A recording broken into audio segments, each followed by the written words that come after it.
Turime parduotuvėje dviejus UV LED blakstienų priauginimo klijus. Kuo jie skiriasi?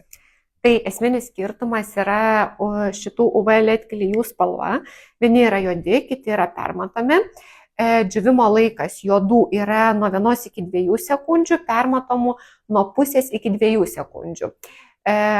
Abu klijai yra geri, greito džiūvimo, kurie asmeniškai man fainesni, tai būtų juodi. Ir iškart atsakau, kodėl. Todėl, kad lengviau yra kontroliuoti patį klijų kiekį. Kadangi UV LED priauginime yra reikalingas šiek tiek didesnis klijų kiekis, negu naudojamas paprastose priauginimuose, su permatomais jį kontroliuoti asmeniškai man bei mūsų mokinėm yra šiek tiek sunkiau. Tai va, aš rinkčiausi juodus, bet kiek žinau iš klienčių labai mėgsta ir permatomus. Abiejų konsistencija yra skysta, todėl yra patogu dirbti.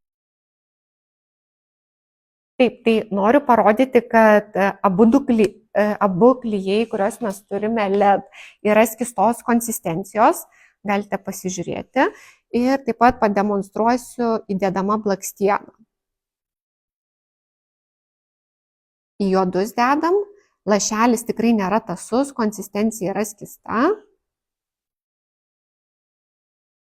Ir į permatomus. Irgi lygiai taip pat niekas nenutysta, gražiai pasiema pats lašiukas.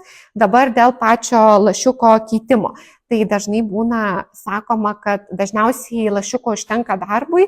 Šiaip iš praktikos galim pasakyti, kad rekomenduojama pasikeisti darbo eigoje lašelį. Aišku, išeigos tokios didelės nėra, dėl to, kad jie nėra lepūs mūsų aplinkos tiek drėgmei, tiek temperatūrai, bet dažniausiai dirbant, šviečiant su lempa, pavyzdžiui, jeigu dešiniai pusėje laikote klijus, apšvietinėjam dešinę akį, šiek tiek spinduliuotės patenka ant klijų, ko pasėkoje jie gali šiek tiek patirštėti.